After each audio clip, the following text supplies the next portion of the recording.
Welkom en dankie dat jy by my aansluit vir Taxbreek. Hierdie is 'n potgooi oor Suid-Afrikaanse belasting vir Suid-Afrikaanse belastingkundiges en praktisyns.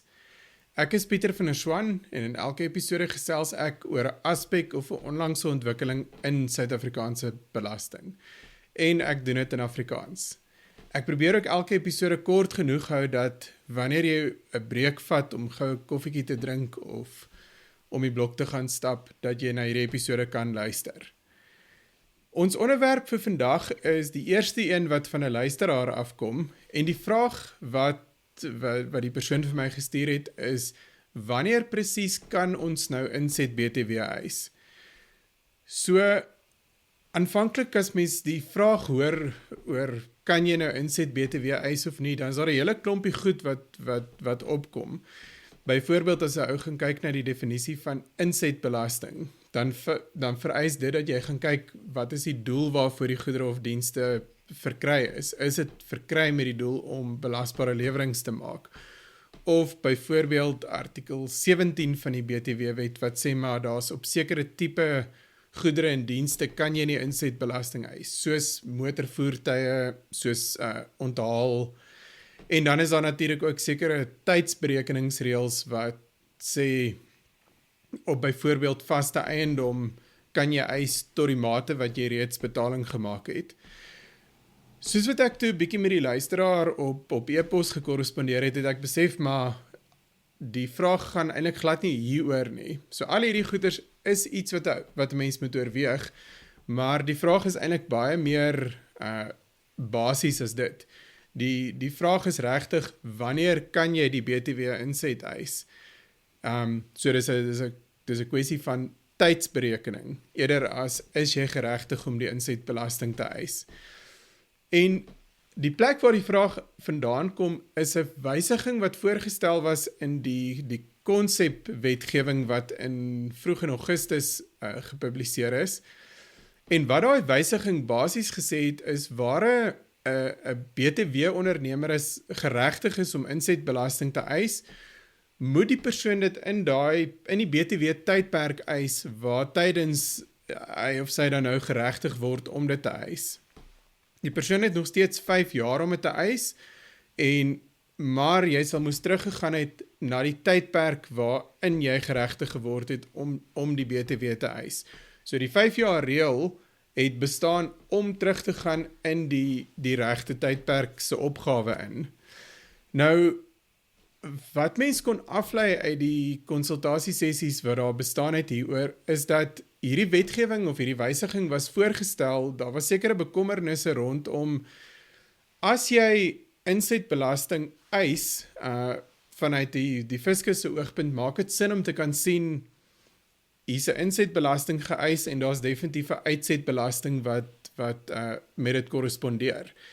Nou, ons gaan net gesels oor die 5 jaar venstertydperk wat daar tans bestaan, maar die huidige reël het 'n paar probleme vanuit die fiskus se oogpunt. Dis byvoorbeeld dat, omdat dit so lank tydperk is wat daar beskikbaar is om die insetbelasting te eis, lyk dit asof daar sekere belastingpligtiges is wat meervoudige kere dieselfde insetbelasting gaan eis. Het sê of dit dan nou 'n fout is en of dit opsetlik is. En dan 'n ander, ek dink dalk 'n kleiner bekommernis is wanneer BTW byvoorbeeld in een tydperk die jou insetbelasting nie toegestaan word, dan kan jy bloot dit vorentoe rol na 'n volgende tydperk en daar weer gaan eis. Die kommentaar wat daar rondom hierdie wysiging gelewer is deur die industrie is dat daar byvoorbeeld stelsels is nog nie gereed hiervoor nie, beide belastingbetalers en SARS se eie stelsels, en dat wanneer jy dan nou sulke aanpassings moet maak om insetbelasting terug te rol in tyd en dit in die regte tydperk te gaan sit, bring dit sy eie risiko's mee.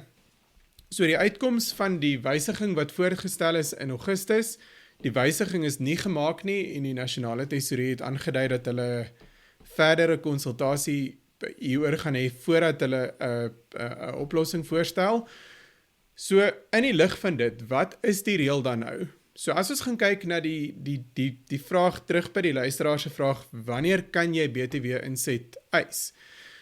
Dan moet ons eerstens gaan kyk na artikel 16.2 van die BTW-wet, wat sê daar is sekere dokumentasie wat nodig is om insetbelasting te kan eis. So om geregtig te wees op hierdie insetbelastingaftrekking, het jy die dokumente wat in artikel 16.2 gelys word nodig. Hierdie dokument moes gelewer gewees het, so met ander woorde, dit moes uitgereik gewees het. En baie van die dokumente gaan dan verder om te sê, maar die party wat die insetbelasting eis, so die BTW-ondernemer wat die inset eis op sy of haar opgawe sit, moes ook in die tydperk waar tydens jy die inset eis hierdie dokument gehou het. So met ander woorde, jy moes in besit gewees het van die dokument wat aan die vereistes van die wetgewing voldoen. Dan gaan die reël verder om te sê, jy moet na 'n aantal goed kyk, so artikel 16.3 bepaal dan nou waarvoor kan jy die insetbelasting eis. Dit sê jy moet onder andere gaan kyk weer eens na die definisie, weer eens na die tydsberekeningsreëls en na die items waarop jy verbied word om insetbelasting te eis. En as jy dan op 'n punt kom om te sê, maar daar is 'n bedrag van insetbelasting wat jy kan eis, dan kan die BTW-ondernemer daai insetbelastingbedrag gaan eis teen enige uitsetbelasting vir 'n BTW-tydperk wat nie later is as 5 jaar vanaf die datum in die wetgewing gespesifiseer. So byvoorbeeld as ons gaan kyk na 'n faktuur, dan sit die datum waarop daai faktuur uitgereik moes gewees het.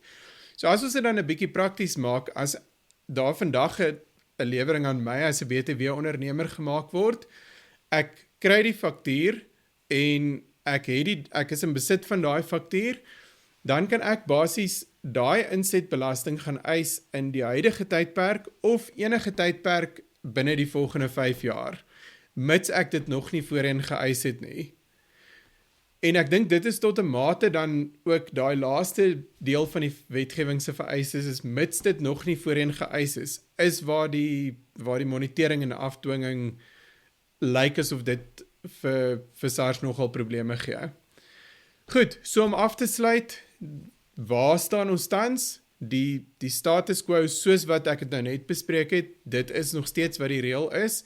So jy het basies 5 jaar om jou inset BTW te eis, maar ek dink daar is veranderinge op die horison. En dit maak sin om maar jou op te hou soos wat die wysigings verbykom, om te sien waar kom hierdie wysiging miskien in die volgende jaar of 2 verby. Dis al vir ons episode vir vandag. As jy daarvan gehou het om na hierdie potgooi te luister, gaan teken asseblief op jou potgooi platform aan, om ingelig te word wanneer die episodes verbykom, en vertel natuurlik al jou vriende en kollegas van die potgooi. As jy enige terugvoer het, of vrae het, of selfs voorstelle soos hierdie vir 'n toekomstige episode, stuur gerus vir my 'n e-pos. My e-posadres is in die notas tot die episode, en dalk maar net 'n herinnering soos altyd, niks wat ek in hierdie episode gesê het is bedoel om belastingadvies te wees, of selfs 'n plaasvervanger vir feitspesifieke belastingadvies. Tot volgende keer. Totsiens.